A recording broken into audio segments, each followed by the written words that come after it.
Hi hello welcome to mixed talks. Kingston movie రివ్యూలోకి వెళ్ళే ముందు మా జెన్యూన్ రివ్యూలు మీకు నచ్చినట్లయితే మా వీడియోలను లైక్ చేసి షేర్ చేసి మా ఛానల్ని సబ్స్క్రైబ్ చేయండి.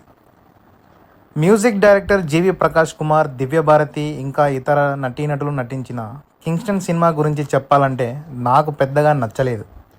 లాజిక్లు లేని సినిమా, అలానే మ్యాజిక్ కూడా ఉందంటే మ్యాజిక్ కూడా లేదు. 1982లో తమిళనాడు రాష్ట్రంలోని తువత్తూరు గ్రామస్తులు చేపల వేటకు వెళ్లకుండా కొన్ని సంఘటనలు జరుగుతాయి.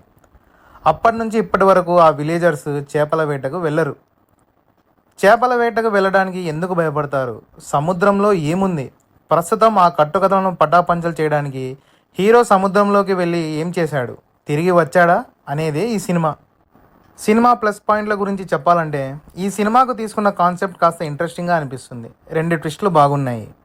సెకండ్ హాఫ్లో సముద్రంలోని కొన్ని సన్నివేశాలు చాలా బాగా చిత్రీకరించారు. ఆ సన్నివేశాలు మనం కూడా సముద్రంలో ఉన్నామా అన్న ఫీల్ని కలిగిస్తుంది. సముద్రంలోని కొన్ని యాక్షన్ సీక్వెన్సెస్ బాగున్నాయి. సినిమాటోగ్రఫీ కూడా బాగుంది. 2 చోట్ల భయపెట్టించారు. ఆ తర్వాత చెప్పుకోదగ్గ విషయం ఏంటంటే బీజిఎం కాస్త పర్లేదు. జీవి ప్రకాష్ కుమార్ తన పర్ఫార్మెన్స్తో ఆకట్టుకున్నాడు. సినిమాను తన భుజస్కంధాల మీద పైకెత్తడానికి ట్రై చేశాడు, కానీ కుదరలేదు.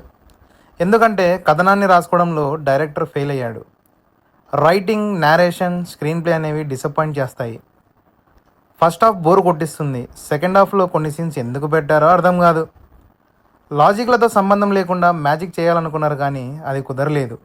ఎందుకంటే సముద్రంలో ఆ పుర్రెలు, ఎముకలు కనబడ్డం, దయ్యాలతో యాక్షన్ సీక్వెన్స్ లాంటివి ఆడియన్స్ను కన్విన్స్ చేయవు. నడి సముద్రంలో హీరో సముద్ర అడుగు భాగానికి వెళ్ళడం ఇంతకు సాధ్యమేనా? కథ ఒక పాయింట్ మీద స్టార్ట్ అయ్యి తర్వాత దారి తప్పి మరో పాయింట్కి వెళ్ళి మళ్ళీ మొదటి పాయింట్కి వస్తుంది. బంగారం అంటారు, అత్యాశ అంటారు, స్మగ్లింగ్ అంటారు, దయ్యాలంటారు, సూపర్ పవర్స్ అంటారు. ఇలా తిప్పడం వల్ల ఇంట్రెస్ట్ దొబ్బి కన్ఫ్యూజ్ కావడం జరిగింది. ప్రేక్షకుడు సినిమాకి కనెక్ట్ కాలేకపోయాడు.